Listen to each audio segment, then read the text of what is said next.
Dhaka medical কলেজের অনেক সমস্যা আছে, তাই যখনই এখানে আসি একদিকে আনন্দের সঙ্গে আসি, অন্যদিকে দুঃখ ভারাক্রান্ত হৃদয় নিয়ে আসি।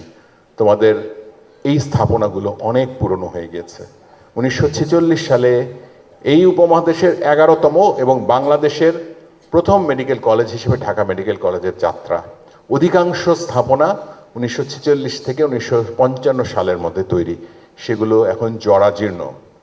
কিন্তু তোমাদের জন্য সুসংবাদ, আমরা গত 1 বছর যাবৎ স্বাস্থ্য শিক্ষা অধিদপ্তর এবং ঢাকা মেডিকেল কলেজ কর্তৃপক্ষ মিলে সমস্ত স্টেক হোল্ডারদেরকে নিয়ে একটা উন্নয়ন প্রকল্প প্রস্তাব, এটাকে বলে ডিপিপি, এটা তৈরির কাজ করছিলাম, যার মাধ্যমে ঢাকা মেডিকেল কলেজের হোস্টেল থেকে শুরু করে একাডেমিক ভবন সমস্ত কিছু পাল্টে একেবারে নতুন করে তৈরি হবে।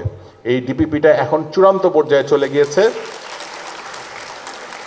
এবং ইনশাল্লাহ আমি খুবই আশাবাদী যে আগামী 3-4 মাসের মধ্যে হয়তো এটার কাজ শুরু হবে। প্লাস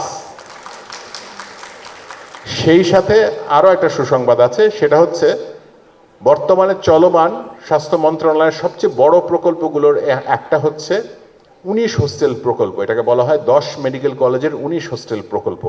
সেইটার আওতায় আমরা 19টা হোস্টেল তৈরি করছি, তার মধ্যে 17টার কাজ শুরু হয়ে গিয়েছে। রাজশাহী এবং কুমিল্লাতে 2টা হোস্টেলের প্রস্তাবনাও এখানে ছিল, যেটা আসলে প্রয়োজন হচ্ছে না, কারণ ওই একই জায়গায় অলরেডি 2টো হোস্টেলের নির্মাণ কাজ আরম্ভ হয়ে গিয়েছে। তো সেই দুটোকে আমরা ঢাকা মেডিকেলে ট্রান্সফার করে দিয়েছি এবং এইটার নির্মাণ কাজ ইনশাল্লাহ আগামী 3 মাসের মধ্যে শুরু হবে, একদম ফাইনাল ফেজে আছে। আরও আগেই হয়তো হতো, কিন্তু ডিপিপি সংক্রান্ত কিছু জটিলতার জন্য একটু বিলম্ব হয়েছে।